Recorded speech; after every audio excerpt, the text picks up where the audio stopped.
میرے عزیزوں اور بھائیوں، ایک ہے حقوق اللہ یعنی اللہ تبارک و تعالیٰ کا حق، اور ایک ہے حقوق العباد یعنی بندوں کے حقوق۔ اللہ تبارک و تعالیٰ کے حقوق کیا ہیں؟ جیسے نماز، روزہ، زکوٰۃ، حج وغیرہ، یہ ہر مسلمانوں پر جو ہے فرض عین ہے۔ اگر ان فرائض کو ادا نہیں کرے گا، ان فرائض کو اگر وہ نہیں پورا کرے گا تو وہ بندہ مومن جو ہے گنہگار ہوگا، اور اگر ان فرائض سے انکار کرے گا تو پھر ایمان خطرے میں پڑ جائے گا۔ یہ ہوئے حقوق اللہ یعنی اللہ تبارک و تعالیٰ کے حقوق۔ اور اگر اس میں کوئی نقص، کمی اور عیب پائی گئی تو اللہ تبارک و تعالیٰ غفور الرحیم ہے، جس کے لیے چاہیں معاف فرما دیں اور جس کے لیے چاہیں پکڑ فرما دیں۔ یہ اللہ تعالیٰ کا اپنا حق ہے۔ اور ایک ہے حقوق العباد، جس کا تعلق بندوں سے ہے۔ ان کا معاملہ یہ ہے کہ ہر انسان کا ایک دوسرے پر جو ہے حقوق ہیں، جیسے والدین کے حقوق، اولاد پر اولاد کے حقوق، ماں باپ پر، پڑوسی کا حقوق پڑوسی پر، بیوی کا حق شوہر پر اور شوہر کے حقوق بیویوں پر۔ تو ان کا حال یہ ہے کہ ان کو ادا کرنا ضروری ہے۔ اگر اس میں حق تلفی کرے گا، بندوں کے حق کو دبائے گا، مارے گا، تو پھر اس کا معاملہ بندوں ہی کے ساتھ مستحق ہے۔ اللہ تبارک و تعالیٰ کا اس میں کوئی دخل اندازی نہیں۔ یہی وجہ ہے کہ اللہ کے نبی صلی اللہ علیہ وسلم نے معاملات کے لائن سے بہت زیادہ زور دیا ہے، اور حقوق اللہ کے ذیل میں لکھا ہے کہ اگر بندہ مومن سے کسی طرح حق تلفی ہو جاتی ہے، بڑے چھوٹے گناہ سرزد ہو جاتے ہیں، تو توبہ کرنے سے وہ معاف ہو جاتا ہے۔ اور اس توبہ کے ذیل میں 3 شرائط لکھا ہے۔ پہلی شرط کہ جب بندہ اللہ کے حق تلف کرنے کے بعد ان گناہوں سے معافی چاہے، معافی مانگے، تو 3 شرطیں ہیں۔ پہلی شرط اس گناہ کو گناہ سمجھنا، دوسری شرط اس گناہ کو چھوڑ دینا، اور تیسری شرط مفسرین قرآن نے لکھا ہے کہ اس گناہ پر جو ہے شرمندگی محسوس کرے، ندامت ہو۔ لیکن حقوق العباد کے بارے میں ایک اور شرط جو ہے اضافہ کر دیا گیا۔ امام نووی رحمۃ اللہ علیہ نے لکھا ہے کہ اگر بندوں کے حقوق ہیں تو اس میں جو ہے توبہ کے 4 شرائط ہیں۔ 3 تو یہی ہو گئے، اور چوتھا شرط یہ ہے کہ بندہ سے جس کا حق تلف کیا ہے اس سے معافی مانگ لے۔ اگر وہ معاف کر دے تو ٹھیک ہے، ورنہ پھر پکڑ ہو جائے گی۔ میرے محترم بزرگ اور بھائیوں، ایک کتاب ہے جس کا نام ہے ہدایہ، اور اس کتاب کو پڑھے بغیر کوئی بھی بندہ مومن عالم نہیں بن سکتا ہے۔ یہ درس کے اندر شامل ہے کتاب، ہم لوگوں نے بھی پڑھا ہے، علماء کرام کو معلوم ہے۔ یہ مسئلہ مسائل کی کتاب ہے، یہ 4 جلدوں پر مشتمل ہے۔ موٹی موٹی جو ہے جس طرح قرآن شریف ہے اس ٹائپ کا جو ہے 4 جلدیں ہیں۔ اس کتاب کا نام ہے ہدایہ۔ اگر اس کو ایک جلد میں اگر طباعت کی جاتی، چھاپا جاتا، تو کتاب بہت موٹی ہو جاتی۔ اس لیے علماء نے اس کو 4 جلدوں میں 4 پارٹ میں اس کو جو ہے چھاپا ہے۔ تو یہ 4 جلد جو کتاب ہے ہدایہ، اس میں جو پہلی جلد ہے اس کا تعلق صرف حقوق اللہ سے ہے۔ نماز کا بیان ہے، زکوٰۃ کا بیان ہے، حج کا بیان ہے، نماز کے طور طریقے ہیں، نماز کے مسائل، اصول و ضوابط ہیں ایک جلد کے اندر۔ اور بقیہ جو 3 جلد مصنفین نے جو ہے ترتیب دیا ہے، لکھا ہے، ان تینوں جلد کا تعلق معاملات سے ہے۔ ایک انسان کا دوسرے انسان پر جو لین دین کا معاملہ ہے، جو حقوق العباد کا مسئلہ ہے، 3 جلدوں میں اس کو لکھا گیا ہے۔ تو اس سے بھی اندازہ ہوتا ہے کہ حقوق العباد یعنی معاملات جو ہوتا ہے انسان کے ساتھ، یہ بہت کٹھن چیز ہے۔ آج ہم نماز تو ضرور پڑھ لیتے ہیں، روزہ بھی رکھ لیتے ہیں، زکوٰۃ بھی ادا کرتے ہیں، سب کچھ کرتے ہیں، مگر اکثر لوگوں کو دیکھا گیا کہ معاملات کے لائن سے جو ہے بہت پیچھے ہیں، اور اس کو کچھ نہیں سمجھتے ہیں۔ وہ دوسرے کا حق تلف کرنا، کمزوروں پر ظلم ستم کرنا، کمزوروں کا مال دبا لینا، کسی کا پیسے لے کر قرض لے کر نہ دینا، دکاندار کے پاس جو ہے سودا کھا رہا ہے، لیکن جو ہے جب پیسے زیادہ ہو گیا تو وہاں سے ہٹ کر دوسری دکان میں جا کے جوائن کر لیا اور سوچا کہ ہم بہت بڑے بہادر ہیں، بہت بڑے جو ہے ہم چالاک ہیں۔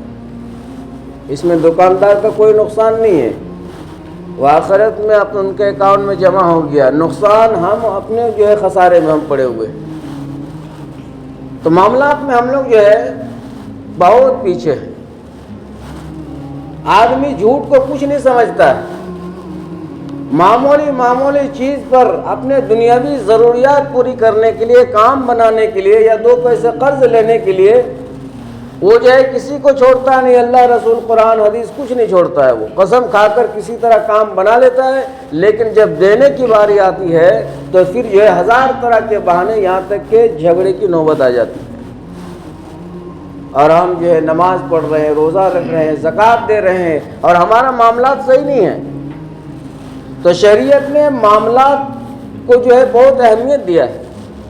حضرت عمر رضی اللہ تعالیٰ عنہ کے زمانے میں آپ جو ہے خلیفہ دوم ہیں، آپ کی عدالت میں کیس آیا، ایک مقدمہ آیا، تو آپ نے جو ہے اس آدمی سے کہا کہ تم جو یہ کیس درج کرایا، یہ FIR درج کرایا، یہ مقدمہ لے کر کے آیا ہے، تو تمہارے پاس کوئی معتبر یا سچا جو ہے گواہ ہے تو اس کو لے کر کے آؤ۔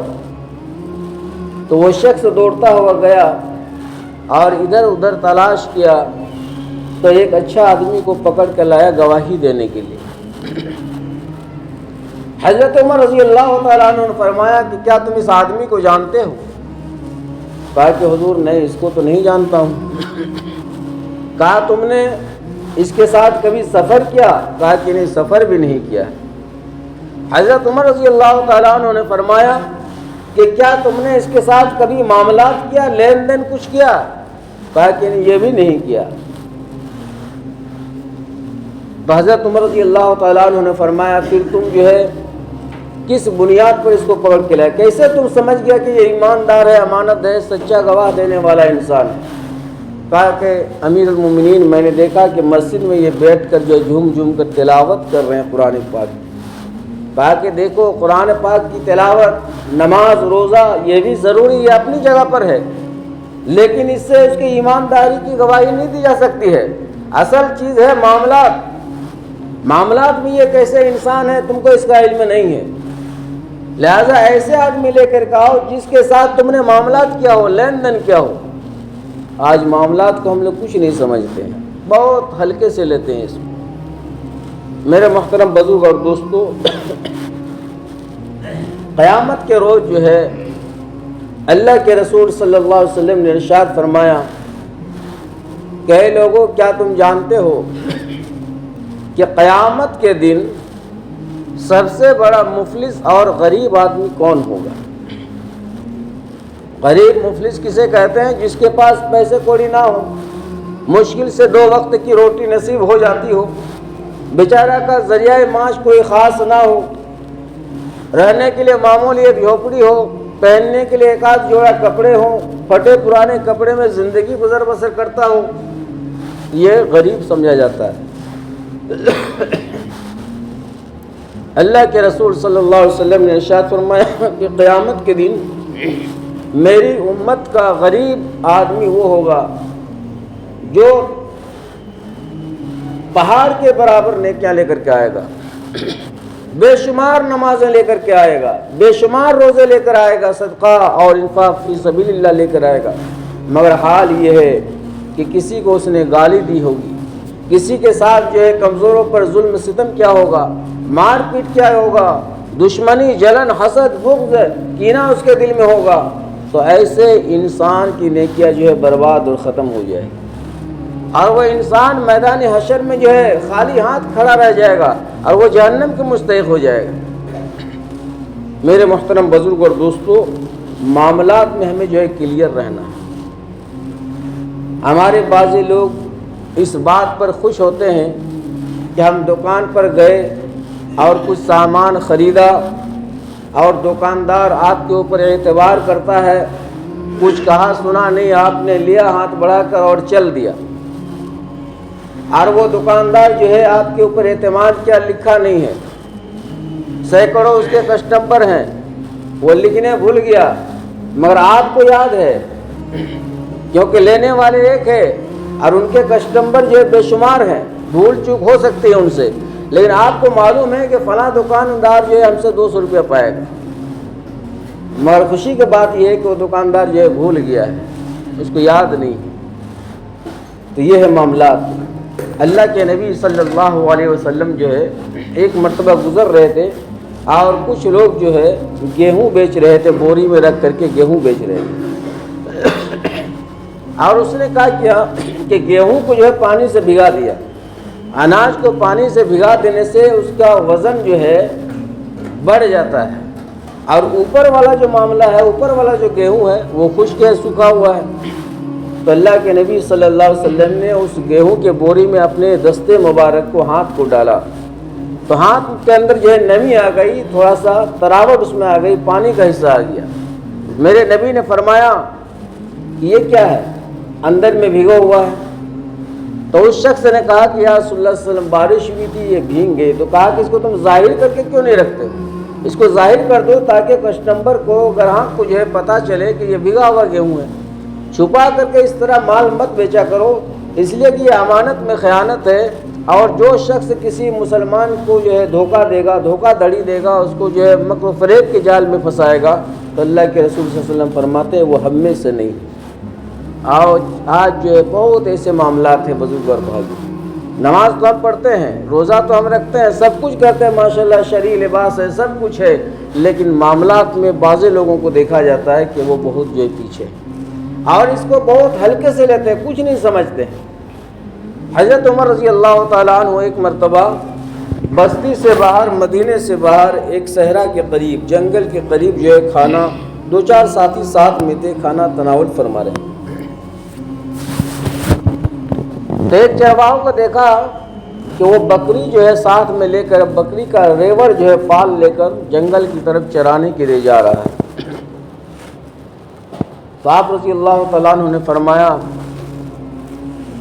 کہ اے اجنبی شخص ہے، میرے بھائی آؤ میرے ساتھ میں کھانا کھا لو۔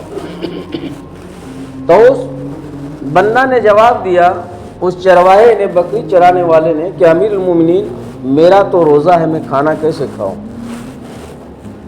حضرت عمر رضی اللہ تعالیٰ عنہ نے فرمایا کہ ٹھیک ہے، اگر تمہارا روزہ ہے تو تم تو نہیں کھا سکتے ہو، مگر ایک کام کرو، یہ جو سینکڑوں بکریاں لے کر تم چرانے جا رہے ہو، ان میں سے ایک بکری جو ہے ہمیں فروخت کر دو، ہم کو بیچ دو، اور ہم تمہیں اس کی قیمت ادا کر دیتے ہیں، اور اس کو ذبح کرتے ہیں اور گوشت بھی تمہیں دے دیتے ہیں، تاکہ تم شام کو گوشت سے افطاری کر لو، تمہارا پیسہ بھی ہو جائے گا اور افطاری کا انتظام بھی ہو جائے گا۔ وہ چرواہا کہنے لگا کہ امیر المومنین یہ بکریاں میری نہیں، یہ مالک کی بکریاں، ہم تو نوکر ہیں، ان کے غلام ہیں، چرانے کے لیے آئے۔ حضرت عمر رضی اللہ تعالیٰ عنہ فرمایا کہ دیکھو تمہارا مالک تھوڑے دیکھ رہا ہے، یہاں پر مالک تو ہے نہیں، مالک کو بہانہ بنا دینا کہ چرانے کے لیے جنگل لے گئے تھے، بھیڑیا ایک بکری لے کر بھاگ گئی، وہ تھوڑے دیکھ رہا ہے تمہیں۔ تو اس چرواہے نے جواب دیا جو امیر المومنین رضی اللہ عنہ کے دل میں بہت زور لگا، اس نے کہا کہ این اللہ، این اللہ، اللہ کہاں گیا؟ میرا مالک اگر نہیں دیکھ رہا ہے تو کم سے کم اللہ تبارک و تعالیٰ تو ہر وقت جو ہے ہمارے اوپر جو ہے نگراں ہے، ہر وقت نظر رکھے ہوئے، ہر وقت دیکھ رہے ہیں، اور 2 فرشتے ہر انسان کے منڈے پر اللہ تعالیٰ نے مقرر کر دیا، وہ تو ہمارے نقل و حرکت پر ہر وقت نظر بنائے ہوئے، وہ ہمارے قلم بند کر رہے ہیں، نیکیوں کو، گناہوں کو لکھ رہے ہیں۔ تو اللہ تو دیکھ رہے ہیں، مالک نہیں دیکھ رہا تو کیا ہوا؟ تو وہ شخص جو ہے چلا گیا مدینہ۔ امیر المومنین رضی اللہ تعالیٰ عنہ جب وہاں سے اپنا سفر شروع کیا تو آپ بھی ان کے پیچھے پیچھے مدینہ تشریف لے گئے اور لوگوں سے اس کا گھر کا پتہ معلوم کیا۔ پتہ چلا کہ ایک غلام انسان ہے اور اس کا مالک کے گھر کا جو ہے پتہ معلوم کیا۔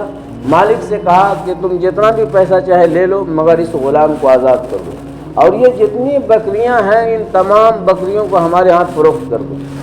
چنانچہ ایسا ہی کیا اور حضرت عمر رضی اللہ تعالیٰ عنہ نے اس غلام کو آزاد بھی کر دیا اور تمام بکریاں اس غلام کو دے دیا کہ یہ تمہارا پونجی ہے اور اس سے تم جو ہے اپنا خورد و نوش کا انتظام کرو، اپنا گھر بساؤ اور اچھی طرح سے زندگی گزارو۔ تو میرے محترم بزرگ اور دوستو، آج بعض لوگوں کو دیکھا جاتا ہے کہ اگر اللہ تبارک و تعالیٰ نے طاقت دیا ہے، دماغ دیا ہے، شعور دیا ہے، تو وہ کمزوروں پر جو ہے ظلم کرنے پر تلے رہتے ہیں، کمزوروں پر ظلم کرتا ہے۔ اور میں نے اس سے پہلے بھی بتلایا تھا کہ 2 گناہ ایسے ہیں جس کی سزا اللہ تبارک و تعالیٰ مرنے سے پہلے ظالم کو دنیا کے اندر دے دیتے ہیں۔ ایک والدین کی نافرمانی کی سزا، ماں باپ کو ستانا، ان کو مارنا پیٹنا، ان کے ساتھ بدسلوکی سے پیش آنا، ان کے ساتھ زبان درازی کرنا، ان کی ضرورتوں کو پوری نہ کرنا، ایسے اولاد کو جو ہے موت سے پہلے اس کی سزا اللہ تعالیٰ دے دیتے دنیا میں۔ اور دوسرا گناہ ہے کسی کمزور پر، غریبوں پر ظلم کرنا۔ لاچار ہے، مجبور ہے بیچارہ، اس کا ساتھ دینے والا کوئی نہیں ہے، ہر اعتبار سے وہ کمزور ہے، مالی اعتبار سے کمزور ہے، تو ایسے آدمی پر جو ظلم کرتا ہے اس ظالم کو مرنے سے پہلے دنیا کے اندر بھی اللہ تبارک و تعالیٰ سزا دے دیتے۔ تو اس لیے میرے محترم بزرگ اور دوستو، دونوں قسم کے جو حقوق ہیں کہ حقوق اللہ یعنی اللہ تبارک و تعالیٰ کے حقوق، ان کا معاملہ یہ ہے کہ ہر بالغ مسلمان پر ادا کرنا ضروری ہے۔ اگر ادا نہیں کرے گا تو گنہگار ہوگا، اور اگر انکار کرے گا تو کفر کے منزل تک پہنچ جائے گا، کافر ہو جائے گا۔ اور اس میں کوئی نقص کمی اگر پائی گئی تو اللہ تعالیٰ غفور الرحیم چاہے گا تو بخش دے گا، معاف کر دے گا۔ لیکن حقوق العباد کا جو معاملہ ہے، جو بندے سے تعلق جن کا ہے، اس کو اللہ تعالیٰ معاف نہیں فرمائیں گے، بلکہ بندہ ہی سے ہمیں معافی مانگ لینے ہوگا موت سے پہلے زندگی کے اندر۔ آج جب کسی کا انتقال ہوتا ہے اور میت کو جنازہ گاہ میں رکھا جاتا ہے تو نماز کی ترتیب اور نیت تو کم بتائی جاتی ہے، مگر اس اعلان کو ضرور کیا جاتا ہے کہ اگر کسی بھائی پر جو ہے ان کا کوئی حق ہے، اگر کوئی بندہ اس میت سے جو ہے لین دین کا معاملہ ہے یا روپے پیسہ یا قرض اگر لیا ہے تو آپ جو ہے خدا کے واسطے معاف کر دیجیے۔ تب ضروری ہے کہ جو قرضہ جس سے لیا ہے وہ بندہ وہاں پر موجود ہے۔ اگر وہ چرکنڈا میں کھا کر کے آیا، لے کر کے آیا، آسنسول میں کپڑا لے کر کے آیا، تو اس اعلان کو وہاں کون پہنچائے گا؟ یہ سب جہالت ہے، یہ اعلان بے معنی ہے، کوئی فائدہ نہیں اس سے۔ ارے زندگی میں تو ہم نے کچھ کیا نہیں، اپنے آپ کو چلاک سمجھا، وہ جنازہ کا ہمیں اعلان کر رہا ہے، ہم 4 لاکھ روپے پائیں گے، اعلان کر کے معاف کر دے گا آدمی۔ یہ کہاں کا دستور ہے معاف کر دے گا؟ زندگی میں وہ تو حاتم طائی بنا ہوا تھا، جھگڑا کرتا تھا، گالی گلوچ کرتا تھا، پیسے کے لیے دروازے پر روزانہ آ جاتے ہو، 2 بات سناتے رہو، جاؤ نہیں دیں گے، جو کرنا ہے کر لو۔ کمزور تھا، کچھ نہیں، خاموش رہا، جنازے میں اعلان کر رہا معاف کر دے۔ کیوں معاف کرے گا؟ کون اسے لینے کے لیے بولا تھا؟ کیوں نہیں وہ ادا کیا ہے؟ کہاں معاف کرے گا؟ ایک آدمی سے لیا جو معاف کرے گا، آپ کو پتہ ہے کس سے لیا، کیا معاملات کیا؟ تو زندگی میں سب کرنے کا، وہاں اعلان کرنا بے معنی ہے، فضول ہے، بغیر کوئی معاف نہیں کرتا ہے۔ اب جو 2-4 روپیہ کا مسئلہ ہے تو اس کا تو کوئی پکڑ ہی نہیں، لیکن اولاد دے دے گا۔ اگر کوئی بول دے کہ ہم ان کے باپ سے اس میت سے 5 لاکھ روپیہ پاتے ہیں، کون اولاد ایسے بہادر ہے جو کھڑے ہو کر بولتے ہیں چلیے گھر میں گن لیجیے جا کر کے؟ بولے کہ تم جانو اور میرا باپ جانا، ہم اس کا ٹھیکہ نہیں لیا، کہاں سے 5 لاکھ روپیہ دیں گے؟ اس کی حیثیت بھی نہیں ہے اولاد کا جو دے دے گا۔ تو یہ سب جو ہے بکواس ہے۔ اپنی زندگی ہی میں ہمیں جو ہے کلیئر رہنا ہے۔ ہم کو پتہ ہے کہ فلاں کی دکان سے 5 روپے لے کر کے آئے ہیں اور وہ جو ہے ڈر کے مارے مانگ نہیں رہا ہے یا پھر بھلا چکا ہے، لیکن ہم کو خوب یاد ہے تو ہم ابھی نہیں دے رہے ہیں، اور جنازہ کا ہم اعلان کر رہے ہیں، وہ کیوں معاف کرے گا بھائی؟ کیسے معاف ہو جائے گا؟ اس کو پتہ ہی نہیں ہے۔